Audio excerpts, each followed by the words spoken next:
Okay, so once again, good morning and welcome. Welcome to our Women in Wealth seminar series. This is our 11th seminar. We're very excited to have a great crowd. We have almost 80 participants that will be attending today. This will be recorded. This is being recorded, as you see on the screen, and it will be made available for you after the webinar. We will send you a link. You're able to log it. You're able to forward it if you would like to your friends to let them know about this interesting topic and how you participated in this and attended this. And you can also, for all of you that are applying to law schools and are continuing education and even applying for a job, this is an excellent tool for you to also show the person that you're interviewing with at all stages, okay? So first and foremost, I want to welcome everybody, and I want to welcome our panelists. I'm going to have each panelist just briefly introduce themselves for 1 minute, and then I'm going to have our 4 young panelists introduce themselves. So Dr. Corey C. Miller, please unmute yourself, and I'm going to let you give a brief introduction of yourself. Great, thanks so much. I'm so happy to be here today. This is a great opportunity to talk about all the important things that we need to be looking at with finances and young people today. I am an associate professor at Wright State University, and I teach courses in organizational leadership, primarily for undergraduate students. I also teach some graduate courses as well. But my background and my history is blending this understanding of particularly young adults and how they see and navigate the world. And I've written several books on Generation Z and several reports and articles that really look at everything from politics to money to careers to education with this generation. So I'm really excited to be here and excited to be with this great group of panelists. So thank you. And I love the fact that all those resources that you mentioned, we'll be able to email those to them. They'll be able to read some of the materials, and hopefully that will be very helpful to them. So thank you so much. We also have Dr. Jennifer Britton. So if you would unmute yourself and introduce yourself. Sure. Again, thank you so much for including me on this panel. It's a pleasure. I'm at the University of Miami. I'm an associate professor, and I teach courses in adolescence that covers the span of emerging adulthood. But I also have a research lab, the Brain Group, where we're studying the anxiety and depression across development. So I'm coming at this from a cognitive and developmental and affective neuroscience perspective. And I'm also very much interested in this because I think that's important. I mean, this comes up in our classes all the time. How do we become financially independent? So thank you again. Oh, excellent. And then I'm going to start with Beatrice Baba. Please introduce yourself briefly. Hi, good morning. I'm Beatrice. I was born and raised here in Miami. I'm a recent graduate of NYU, where I studied finance and management and organizational behavior. My previous internship experiences include those at CNN, BlackRock, Northern Trust, and currently I'm interning for a tech startup remotely, but based in New York. Excellent, thank you. Alex Aciala, please introduce yourself. My name's Alex. I'm born and raised here in Miami, 21. I'm going to be a 5th year mechanical engineering major in August. And the internships I've done have all been construction and development companies. So that's probably what I'm going to pursue in the future. Thank you, Alex. Terina, would you like to introduce yourself, please? Hi, I'm a rising senior at Georgetown University, and I'm studying at the School of Foreign Service, International Affairs with a minor in English. My previous internship experiences include those at CNN, at Senator McCain's office, Representative Ileana Ross-Layton's office, and I'm currently interning at Coral Gables Trust Company. Very nice, thank you. Very good. And last one, Kelly Harris, good morning, introduce yourself. Good morning, I'm Kelly Harris. I'm a rising sophomore at the University of Notre Dame. I was born in Miami, raised in Fort Lauderdale. I'm a political science and film, television, and theater major with minors in digital marketing, musical theater, and the Glenn Honors Program, so arts and letters minor. And I intern currently with the Drake Institute of Research and Policy, a DC think tank, and with a startup app called Yoke, which is for gaming and marketing and stuff such as that. And I also interned with several presidential and senatorial campaigns. Wow. So as you can all see, we have an impressive panel, right? So let's start. So I was recently reading, I just want to give a a little bit of stats about how Generation Z is called the generation that's coming to age, and I'm sure our PhDers will elaborate on that. But I'm going to start right away with our first question to one of our young panelists, because I think I want to frame the talk. What would you say, and I'll start with you, Beatrice, what would you say are your top 3 financial worries today? Yeah, so I think my top 3 financial worries, and they aren't in any particular order because I think they all build on each other, would be retirement and savings, and making sure that I'm able to do all of the above. And as also employment, especially in this age with COVID, being a new graduate and making sure I have a secure job sometime soon. Yeah, those are 3 good ones. Not easy ones, but 3 good ones. I'm going to turn it to Terina. Terina, what are your top 3 financial worries today?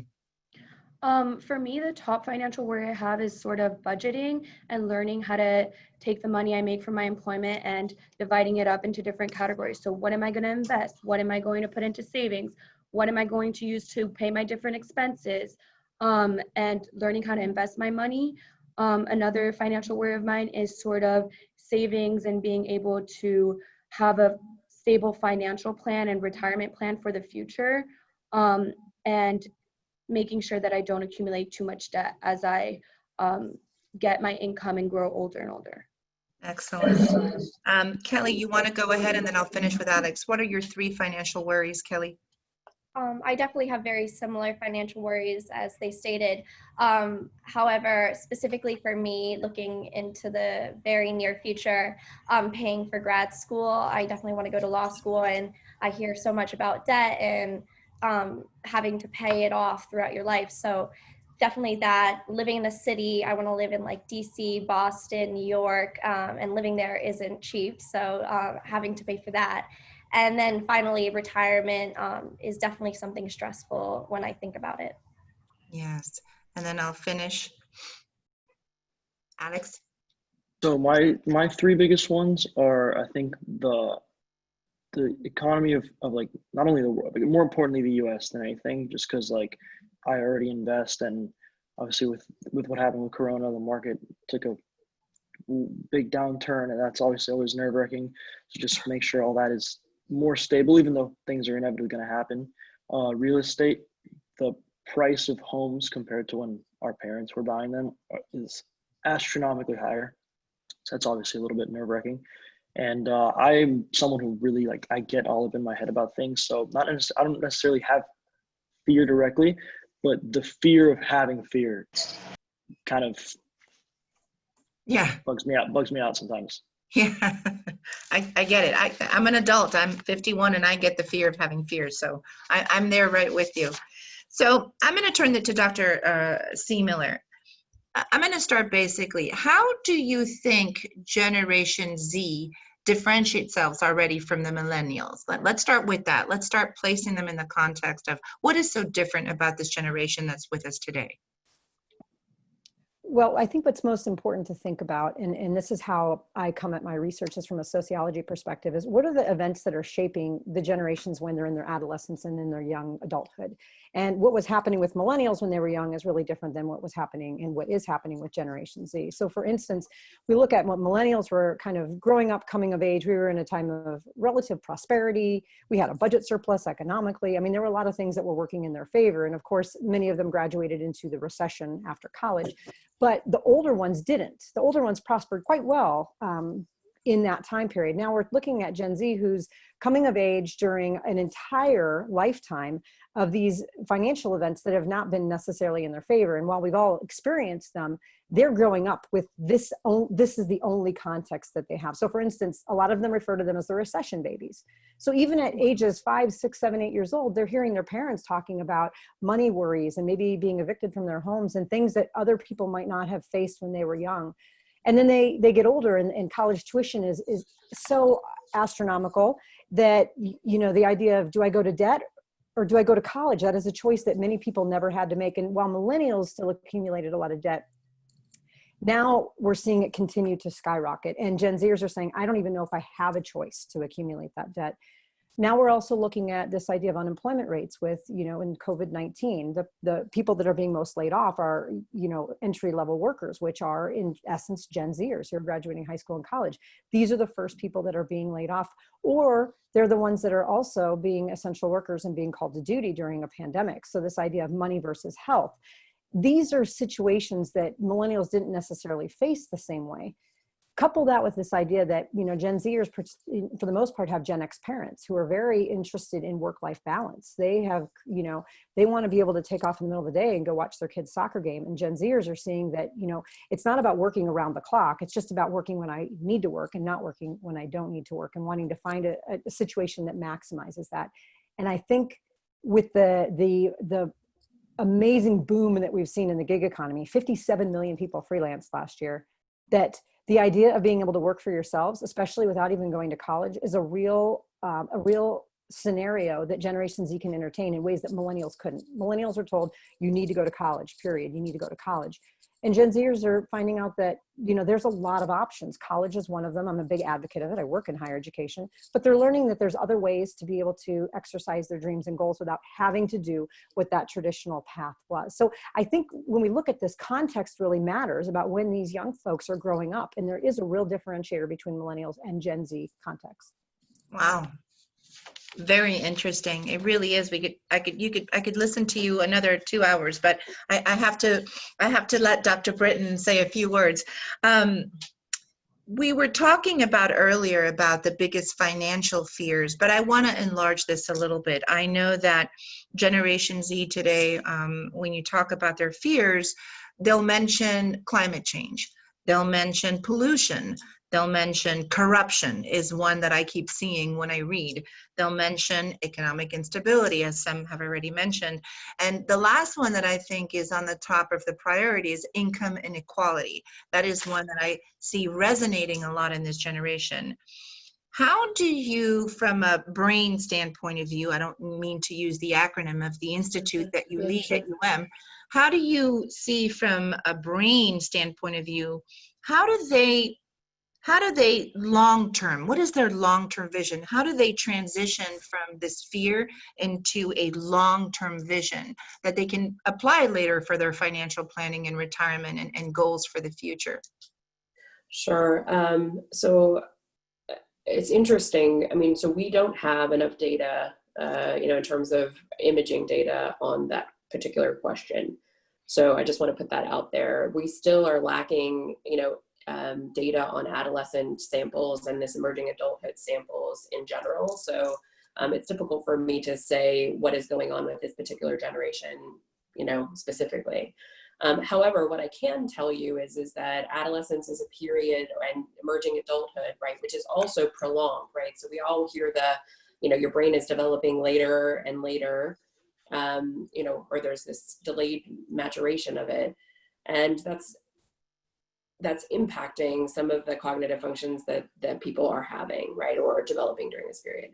So for example, you know, there's a transition from concrete, so like having money, to having something abstract. We're living in a world where everything's on the phone. We're now paying off of our smartphone, which isn't actually something tangible. And so, there's that kind of component to it. There's also, you know, future thinking, which is developing. And since we have this delayed aspect, some people are struggling with, how do I plan for the future, and kind of how do I put those things into place? They may know what their goals are, but they may not know how to actually obtain those. And then finally, one of the last things that kind of develops during this period is decision making. So we're having to make decisions.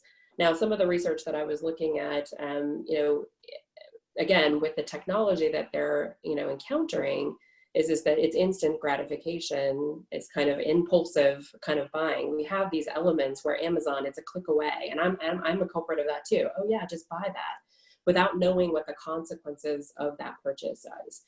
But then also there's some data that suggests that there is a delayed gratification as well. So those two things are kind of coming into conflict with one another. And so it's a matter of kind of putting all of those things together, and it's difficult to know what one person is going to have, but this is kind of all of the things that are developing during this period. And it's going to shift based on some of the other things that are happening with society, as Dr. C. Miller said. So I just want to add, is there you talk about the brain development, because I think that's a very interesting, that would be a whole other different topic, but you categorize Generation Z between the age, I think it's, correct me if I'm wrong, 13 to 23, would that be, or 60, would that be correct, Dr. C. Miller, 13 to 23?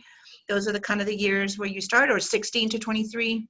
You're looking at the older years. They're turning 25 this year, but yeah, you're looking at adolescents. They're as young as 4th grade. They just finished 4th grade. But as far as the ones we're talking about, we're looking at like middle school and up. Middle school. Okay. So you're saying that just so I can put a number, by the age of 23 or 24, that's when they've really developed that decision, that's when their brain has really understood the decision-making process. I'm just trying to clarify from a quantitative standpoint of view.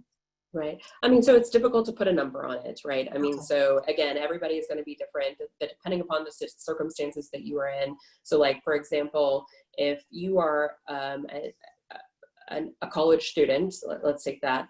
If you're a college student and you are having to pay for your college education, you're going to have more maturation because you're going to be exercising some of those decisions earlier. So it's very difficult to say, like, this is when you're going to develop your decision making, but this is the period in which it's happening. So, so the circumstances in which you are operating definitely do influence. I do find it also interesting, that emotional component that you're talking about. I found that today, between the age of 18 to 23, 24, 25, you tend to operate much more emotionally. I tend to find, and I see that they're emotional. Everything that's an emotion. Well, so adolescence is a period of time, a very unique period of time. So when you compare, younger children and older adults, they have increased sensitivity to emotion, both in terms of threat and in terms of reward. So we see that. And it's a period of pruning. I mean, so the brain is actually kind of making these connections. And it's interesting because you have this peak. So you are seeing more emotionality to that, and there's a brain, correlate to that. Very interesting. Very interesting. I'm going to go back to our young panelists. Thank you so much, both of you. That's so insightful. And I'm going to start this question with Alex. Alex, what are your top 3 financial goals? What are your 3 financial goals? You have to unmute yourself, Alex. Sorry. To be financially independent, for sure. To not be stressed about everything we're talking about. Own a house, and to have enough money invested in either the market or in real estate or whatever it might be, to have a healthy passive income to help me out, whether it be rent or dividends and whatever else it might be. So you are one of our financial literacy is another topic, but you seem to be more financially literate. You talk about dividends, you talk about understanding, the diversity of your assets, whether it's real estate, whether it's stocks. So that's very interesting that you have that point of view. I'm then going to move on to Kelly. Kelly, what are your top 3 financial goals? I'd say, again, it was very similar to what Alex said, being able to support a family, buy a house before I'm 40 years old. And also for myself, I would like to be able to live comfortably. And if that means going on certain vacations that I want to take or buying the things I want to buy, that would definitely be a goal. It's not a necessity, but definitely a goal. So you are one of those that does not like to live beyond her means, because I do find that has millennials, I find millennials tend to live, I don't want to generalize, but tend to live beyond their means. And you're telling me that you're more on the conservative side. Would that be a fair statement? I think that's fair to say, but I definitely have things that would be nice to have. So being able to afford that kind of things and financially plan so I can afford those things in the future would be nice. Excellent. Beba, tell me a little bit about what your 3 financial goals are. So I think my biggest one is what Alex said, just being financially independent and not having to rely on somebody else, and just being stable in that sense. And hopefully that's something I can have before I'm 40. And then I think my second goal is to perfect my budgeting skills, because I I lived in New York for 4 years, and that was definitely a skill that I kind of had to learn on the fly. And it'll evolve as I get older. So just perfecting, just like having that skill and making sure I'm good with it. But I would say those are my two big ones. And then again, at my time at BlackRock, the biggest thing was retirement, and how people don't plan for that, and then they end up in a lot of trouble. And so I think one of my goals is just have like a very well planned out retirement plan. That's something that's actionable and something that I've been working towards, again, before the age of 40. Yeah, I just want you to briefly, just for a minute, what was it that you had mentioned to me, mentioned to all of us that you were doing? What was BlackRock doing? Just explain a little bit who BlackRock is, in case some people here don't know who they are. But what was it that they were doing to prepare Generation Z, or to prepare your young generation for retirement? So one of the biggest things, so BlackRock actually is a major investor in Acorns, which is a robo-advisor. And one of their biggest things is trying to make sure that everyone has access to be financially literate and to have access to those resources. So while I was at BlackRock, it was a really interesting time to be there because they were rebranding and repositioning to bring more wealth and well-being to people everywhere, essentially. And they were changing their purpose statement. So they're developing products to make retirement and retirement planning much easier for people. Wow. Excellent. Well, that's a good insight. Terina? Yeah, I would kind of just reiterate the same points that people have said before, sort of knowing where I'm going and where I am with my finances, because I'm not really aware of where I want to live and what I want to do.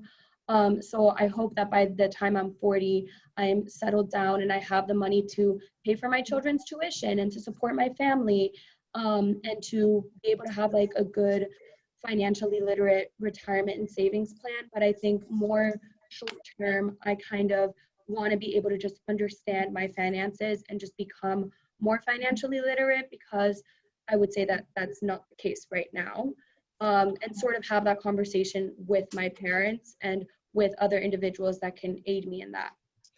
So that transitions to my question to Dr. Britton. And in answering to, the financial goals you had mentioned, I want you to talk a little bit about one more financial goal, which was the one about making sure that as a Generation Z, you've saved enough money for your parents' retirement, because some parents may need your help. So I want you to talk about that. And then while you're talking about that, I'd like to transition and ask you, actually, it's, I'm sorry, Dr. Seemuller, I'll come back to you, Dr. Britton, is, I know that 84%, that's from the latest, I'm talking about the Center of Generational Kinetics, that's my source, 84% of Generation Z relies on their parents for financial decisions. So I want you to talk a little bit about that.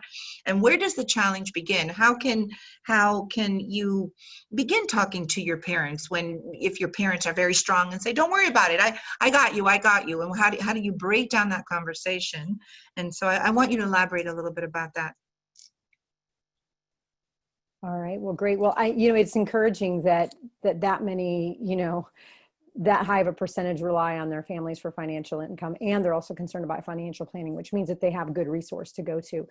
We've also found that parents are the number one role model for Generation Z. So they're naturally going to them for everything. And as a matter of fact, a lot of Gen Zers are very close to their parents. And while we saw Millennials close to their parents in more of kind of a friendship or collaborative way, Gen Zers are close to their parents in more of a mentoring and coaching way, and getting advice on everything from dating to finances. And so it seems like a natural fit that parents would have a really important role in helping their Gen Z children understand and be able to navigate finances.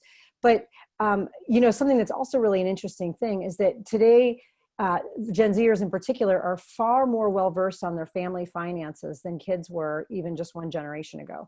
Their parents are sharing with them financial situations in their own families in ways that, a lot of kids didn't have information, at their fingertips, like I said, even a generation ago. So it's kind of normal to be able to talk about these things in some families. And while there are certainly kids that aren't, talking with their parents, or their parents aren't talking with the kids about money, it's happening way more than we think it is. Oh, good. And so it's becoming far more acceptable to do that. I even remember growing up, it was, there was no way I would ever know what my parents even bought our house for. the price that they bought it for. Today, it's not, it's on Zillow. I mean, you can just look it up. So if the parents aren't going to tell them, the kids are going to find out anyway. So these conversations are happening, and it's very promising. And so I think that what's also really important to understand is that kids are getting their information about finances primarily from their parents and their friends. That's the number one place that they go. Secondly, it's financial literacy classes and things that they're doing maybe in school. So the idea is how can parents be a little preemptive and sit their kids down? I just got my daughter about 2 weeks ago, I got her a card called Greenlight, and it's a little investing card, and I put $20 on it. Yeah, and she's going to get to be able to figure out how to spend the money. And she's 11, and we're already talking about those kinds of things. When I was a kid, we didn't have Greenlight. They didn't invent it. So there's lots of resources out there that make it easy for parents to be able to start these conversations at a really young age. And so I think that's important to be able to expose those resources. And certainly I think, and I'm going to give a little bit of a cautionary tale, there are some great apps out there, and young people are jumping on them and doing some self-education around finances. And for one, some of you may have heard the story about the Robinhood app. About 4 days ago, there was the Robinhood app is a self-investing app, and there was a Gen Zer who got on, and the app had some kind of glitch and showed him $700,000 in debt. And he thought he owed that, and he ended up committing suicide because he thought he owed that money.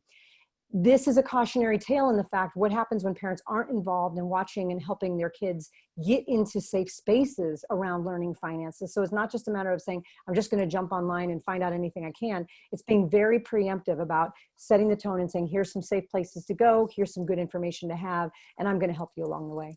Wow, that's tremendous insight. Dr. Britton, I want you to follow up on that question. I want to bring it back to you, talking about that retirement component, which should be part of the long-term financial, and kind of wrap up this question so we can move on. But I want to hear your point of view.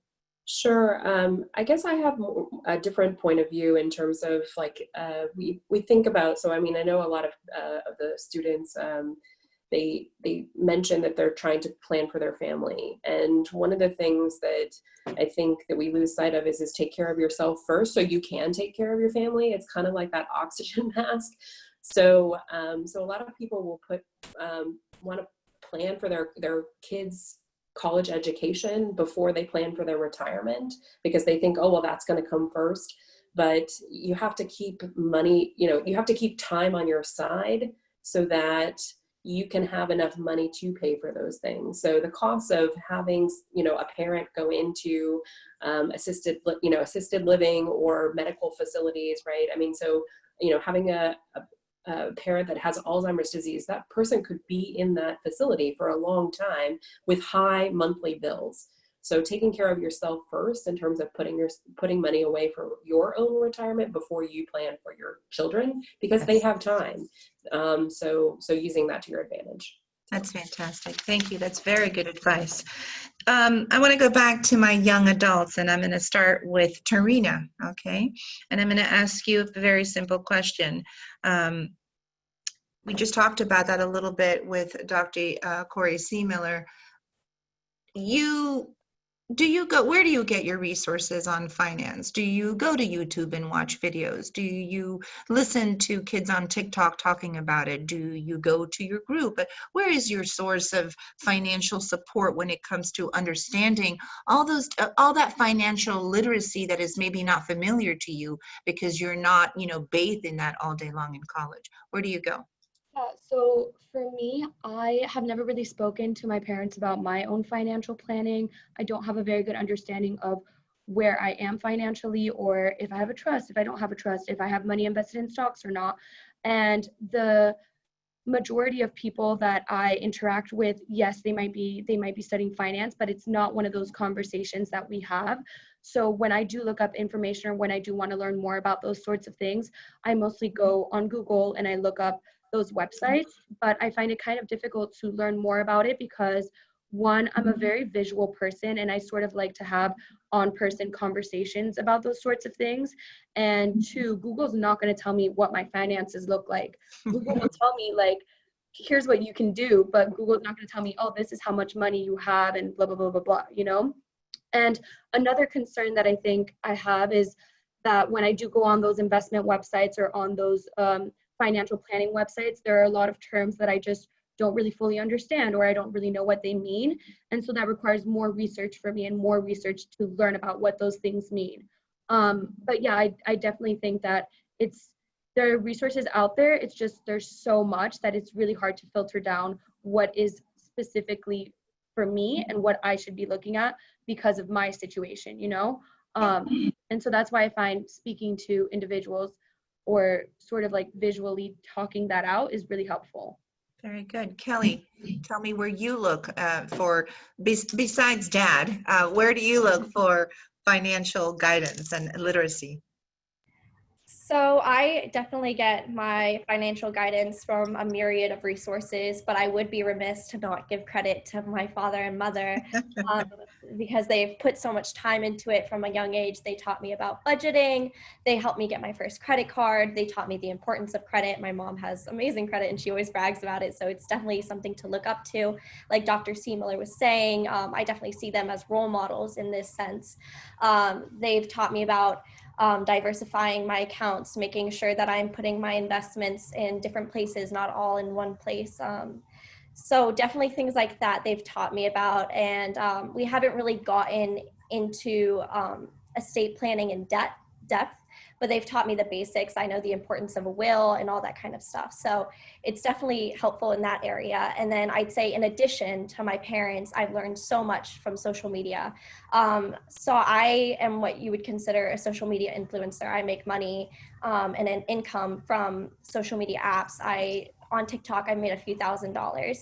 So definitely that has taught me so much about new forms of currency, these new money transferring apps, which are very popular amongst Gen Z, PayPal, Venmo, you know, those kinds of things, Apple Pay, things like that are very popular among my generation, I would say. And I've just learned so much from even TikTok videos. They've become so educational, and there's so many apps out there that are meant to help you and meant to make it more like easy for someone to process. So I'd say that these different apps have definitely helped. For instance, as Beatrice said earlier, Acorn is very helpful, and I have recently set up an account through that. I have a set amount, and then every time I make a purchase, it rounds up to the dollar and puts that money in to my investments. And over time that'll double. And hopefully by the time that I'm thinking about retirement and I'm thinking about supporting my family, that will be there to support me. So I'd say all these different resources, there's so many applications, and obviously with your parents' guidance, like getting into that and making sure that you're doing what's right for you. There's so many resources out there. The possibilities are endless.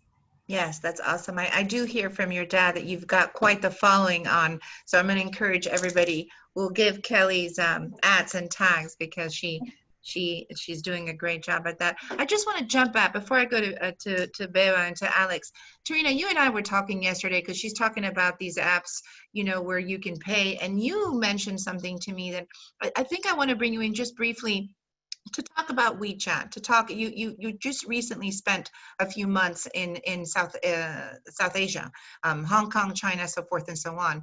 Tell us a little bit about that global app, or elaborate on what you were saying to me yesterday, because I think this is interesting for everybody. Yeah, so it's really interesting because in societies like Southeast Asia and in Asia in general, cash is a really big thing. So a lot of individuals are doing all of their transactions on apps. And one of those apps is called WeChat. And it's basically a combination of Uber, Facebook, Instagram, Venmo, everything. You can hail a taxi, you can book a doctor's appointment, you can invest money, like you do everything on the app. And it's sort of interesting that Kelly mentioned this because in those like Southeast Asian societies, people are planning everything on one singular app. And they're not necessarily turning towards, let's say, like building a trust or building like different accounts individually from those apps, because everything is done on that app. And there are really important implications for this because the Chinese government, for example, has access to everything that's on WeChat. They do political censorship on that app. So if you send a specific word and they don't like that specific word, you don't see that word in between the two people that are communicating. And I think that generally in terms of like the financial world and how interconnected we are, it has important implications for how we are doing transactions and what that means for younger generations. Because in Asia and in Southeast Asia, most of these countries are on this app, and older adults, which you wouldn't expect to be on the app, have to be on the app because their livelihood requires them to be on the app to do payments. Like some businesses cannot pay unless they are on WeChat. So I think it's really interesting because it's sort of like a different economic ecosystem. And I know that, for example, PayPal tried to create these sort of like online mobile payments in Europe and in the US, but they completely failed because we have such an advanced credit card system and we don't rely as much on cash. So yeah, it's kind of interesting with this whole conversation. Yeah, you know, we're part of a whole world. We're talking about here, we're in the US, but it's always interesting to have another perspective of other places in the world. Beatrice, and then I'll finish with Alex. Where do you look at your resources? I know, you know, you mentioned that you've worked in, you know, some funds, you've worked at other banks, but where do you really get your financial literacy and resource from, other than the schools and everything else? I think that my answer is twofold. I definitely talk a lot with my parents about my finances, and I look to them when I'm making certain financial decisions. Like Kelly, like my mom helped me get my first credit card and open my first checking account. And those are conversations that thankfully we had very early on. And finances have always been a discussion in my house, that there are certain questions that we don't discuss and there are certain things that we do. And those are conversations we've had from an early age. So I feel comfortable going to my parents about that. And then the second thing is I'm very fortunate that I'm a finance major who decided not to pursue a career in finance. So I do have, all the, oh my God, excuse me. I do have all the resources available to ask questions to whoever I want. And I have a lot of friends I have a friend who's going to be working at sales and trading at Goldman. And whenever I have questions, I have that accessibility to just text her and be like, hey, do you think this is a smart decision? Do you think this isn't? And for some people, for some of my friends, those are their hobbies. Investing is what they do on their free time and what they like to do. And so I'm very fortunate that I have that network and that inner circle that I feel comfortable going to them, asking questions, and knowing that I'm going to get an educated response. Great, like a peer, like a support group. That's important. Excellent. Yes. Alex, and finally with you, where would you go to, you know, besides, you know, you may have the same answer, you may have a different answer. So to learn about things and then get definitions and whatnot, I'll definitely go to the internet or YouTube, just because like a definition of a term is a definition, but not necessarily for guidance, because I mean, with all due respect to them, wouldn't exactly take financial guidance from a YouTuber.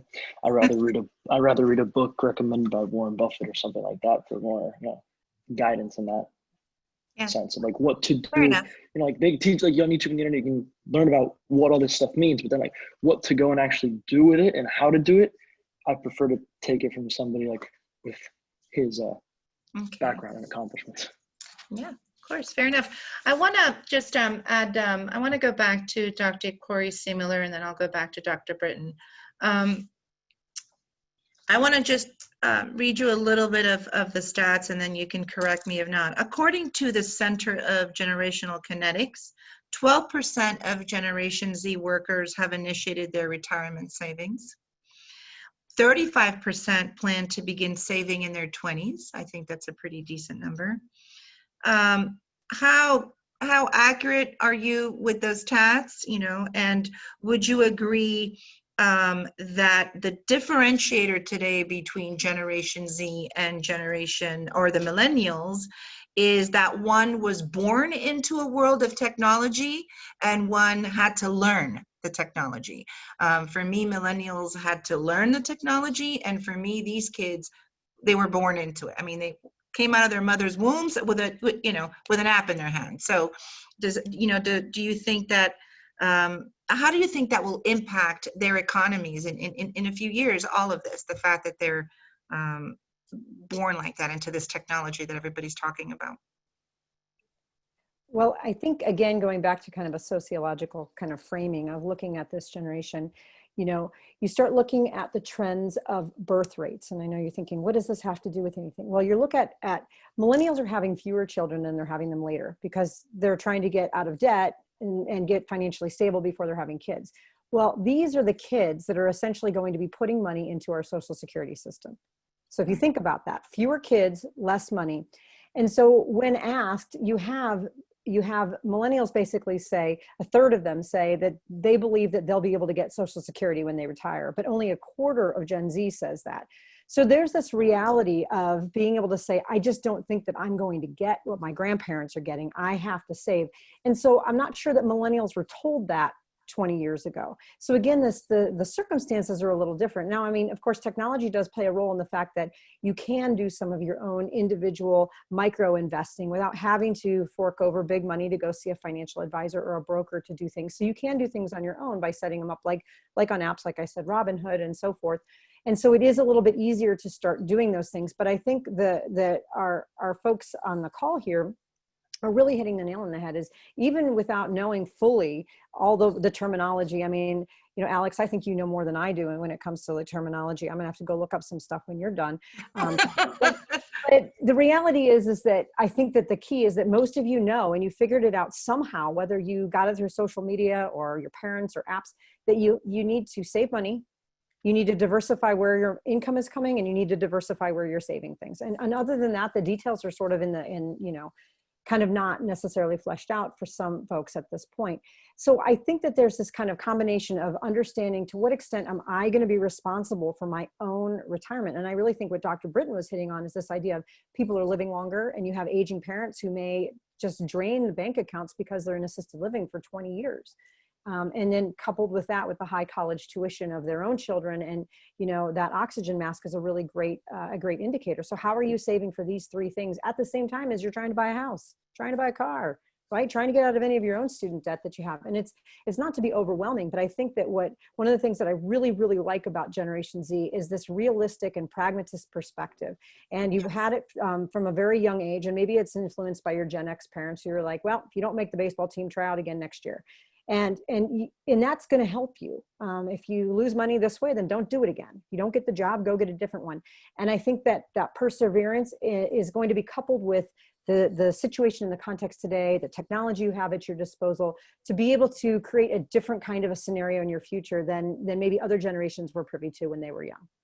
Yeah. Dr. Britton, would you like to say anything to add? Yeah, you had asked me previously to talk about fear, the fears of this generation, and I think this kind of fits in. Is that when I was researching this topic, it's kind of it goes to their fears, fears of safety, but so we're growing up in a generation where school shootings seem to be more prevalent, right? So their physical safety, but they're also worried about their emotional safety too. And so I think safety is one of the key fears that people have. We're in the midst of this coronavirus. This is also going to be impacting us. And so we want to be safe. And so how do we do that? And it's very hard to do that in an unpredictable world. So we know that unpredictability is a key component of anxiety, and it kind of mounts those things. And so I think that that's one of these drivers of why we're wanting to save. So it's like an impetus, like, let me, pool my resources so that I make sure that I am safe. So I think that plays into a factor here. I want to follow up on a question that was going to go to you, because you talk about the fear and all of that, but risk aversion, that fear of, I find that I recently was speaking to somebody who was 22, and he wants to do risk management, or they're very interested in what's the risk, what am I going to lose? Like, I find that word risk keeps coming up all the time when I'm talking to Generation Z. So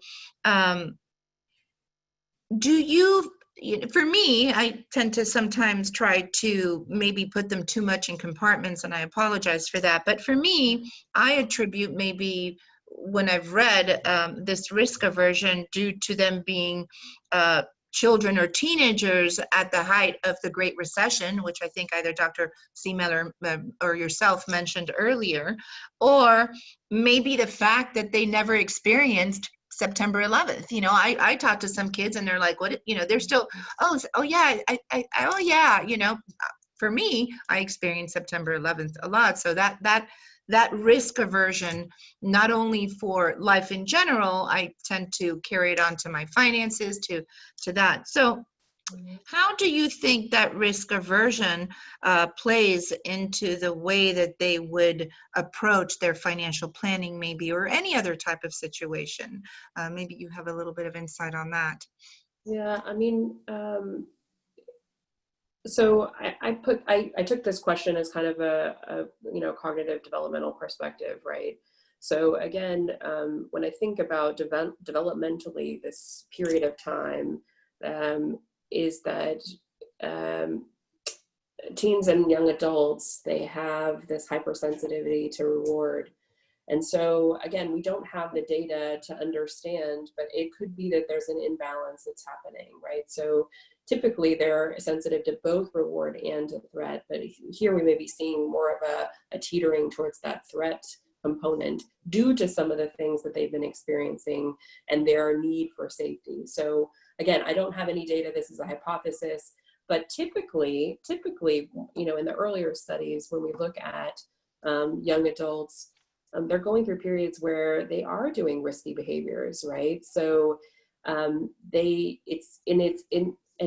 one of the explanations for why their emotional system is kind of more heightened during this period is to try to encourage independence, right? You're trying to detach yourself from your family system, but we know from this generation that they're spending a lot more time at home and not with their peers. And so there may be this shift that's happening because they are staying at home with their parents versus being with their peers, where they are being able to explore and encouraged to do things that they hadn't done before. And so I think that change is changing how they're behaving, potentially with their money too. So fair enough. Yeah. Dr. C. Miller, do you want to add anything to that? Well, in our studies that we've done, we actually found that one of the biggest concerns of this generation is just fear of financial stability. It's this idea of, and I know Alex talked about it earlier too, this idea that a fear of not being able to just make ends meet. And interestingly enough, it's coupled with the fact that we found in our study and a number of other studies too, that this isn't a generation that wants fame and fortune necessarily. So just, I want enough to be able to not worry. And I think that that's a really interesting bar to reach, right? Is the fear of slipping below the not worry and having to worry about finances. So I would add that this does get to the deep-seatedness of why are they scared? And a lot of it is the way that we even framed around talking about money without even consciously thinking about it. So I talked earlier about this idea of talking with your kids purposefully about helping develop their financial literacy, but we can develop financial literacy even without even knowing it. And just really briefly, I have a funny story. So I've been talking about the CARES Act and who's going to get the money and those stimulus checks and those kind of things. And I didn't pay attention to the fact that my 11-year-old was actually listening to me. And last night we were talking and she said, I haven't gotten my allowance in 4 weeks. And she said, if you look back at 2018 on my taxes, I made less money than the threshold, and you should be giving me not only my allowance, but you should be giving me more. And I thought, you're 11. How did you know this? Right? And I realized it was because I'm talking about it on the phone with my mom or something. So, we have to be also cognizant of the kind of the subconscious financial literacy messages that we're sending that might perpetuate a sense of fear or overwhelm or concern. Why is my 11-year-old concerned about the CARES Act? She shouldn't be. And that was a wake-up call for me. So I think that we have to kind of see this whole fear in this bubble and try to make some meaning of it, and maybe think about how are we contributing to that fear on a day-to-day level. I cannot agree with you more. And personally, I know I've seen it. I've seen how parents, some parents can struggle, right? And some of us, we all have our struggles in life. And I have caught myself maybe talking about that. And my son is 10 years old like you, and I got him the same credit card that you got your daughter. So that whole thing for him is all new and it's so exciting. But I've seen personally where the parents are constantly talking about their lack of money, and I see how it transfers on to the kids. There is this immense fear that just trickles down, and when you're young and your parents are constantly telling telling you, we have no money, we have no money, we have no money, we can't pay for this, we can't pay for that. I just honestly feel that it really hurts them in the future. There's, I think, and maybe I'm wrong, there's a balance. There's a balance between being realistic and understanding where you stand. There's things that my husband and I, my son says, you know, Daddy, can we get this? And we'll say, Victor, we already got you that, right? And there's no reason for you to spend another $50 on this. Why? Because you could use the $50 for something else, and that's your budget, as opposed to us saying, well, we don't have no money this month anymore to spend. So we try to be very careful of how we instill that fear, how we protect our kids from that balance. So it's very interesting that you said that, because I've seen that and with friends of mine and their kids, and it's an interesting factor. So I want to start wrapping up a little bit. I want to ask my young panelists, and it's not a negative. You are home now, right? And the concept of loneliness is something that I wanted to bring up, because sometimes I hear people tell me, well, I'm very lonely. And I said, well, you have a lot of friends and you're on Instagram and you're on this. And they're like, yeah, but I still feel lonely. So I'm wondering if any of you feel that because of COVID-19, because you're back home, you know, hopefully this conversation, for those of you that have not started the conversation of your trusts or your living wills with your parents, or your financial planning with your parents, hopefully this will give you the strength to kind of sit down and say, hey, you know what, I attended this webinar and I want to ask you a question. You know, I don't want to know how much, all the money that we have, mom and dad, you know, you may have some parents, I'm not going to tell you how much I'm giving you, but where do you see yourself from a loneliness standpoint of view? Do you think that everything that's happening right now is helping you? And so I'll start with Terina. Is that loneliness, does that play into effect with your you know, your decisions for the future? I think that for me, I personally have been doing really well during COVID in terms of loneliness. I find that I've realized that I'm a lot more of an introvert than I thought that I was. And I have realized that I've sort of I really like to put a routine into my life. So like coming out and leaving my home, because I'm very used to being independent and being in college. So being back home for 3 months, it's a little bit difficult. So personally for me, I exercise and I leave the office, and it's led me, and I'm studying for the LSAT, and it's led me to sort of manage my time very efficiently and effectively and do a lot of things that I haven't been able to do. So one of those things, I literally just texted my parents being like, on Sunday at 12 p.m. for 2 hours, we're talking about my finances. Good. So one of those things basically being like, okay, I have an opportunity right now during this time to do a lot more things that I haven't been able to do, whether that means cleaning out my room, whether that means talking about my finances, whether that means thinking about what I want to do after I graduate college. Do I want to go to law school? Do I want to get a job and work for 2 years and then go to law school? So I kind of like the fact that I've been a little bit more alone, because it's allowed me to have a lot more time to think about these questions that I think need to be thought about right now. So yeah, that's my perspective on that. That's exciting. That makes me happy. This is what this is about. Beba, I'll wrap up with you. I think I agree with Terina. I've definitely discovered that I'm way more of an introvert than I thought I was. I also, I'm very used to speaking to people on the phone and constantly having that interaction, because I'm very close to my grandparents. I call my parents every day. My dad lives in another country, so I'm very used to having that communication over the phone. So it wasn't a huge transition for me. But I mean, one of my biggest things is I don't like to be alone with myself. All my friends are yogis and they love yoga, and they'll be like, come do yoga. And I'm like, I cannot sit there for an hour with myself. That's just the worst thing you could do to me. So this has taught me to really just enjoy that time myself, learn to manage my own anxieties, and it's also given me the opportunity to have more time to figure out what I wanted to do, because I was kind of very confused. And then I just was able to work remotely and figure that out and decide what I want the next 2 years to look like. So I've definitely learned so much about myself, and I've learned to, appreciate the time with my family. I really haven't been home since my freshman year of college at all. So it's been a really nice time to have this opportunity with them. I'm definitely going to go back, but it's a nice opportunity, and there's definitely a silver lining with COVID. Oh, thank you. Kelly. So I'd say I'm more of an ambivert. I like to have my extroverted time and my introverted time. And of course, like I just started college. I only really got to experience like a semester and maybe a quarter of the second semester. So being pulled away from this new thing definitely wasn't the best.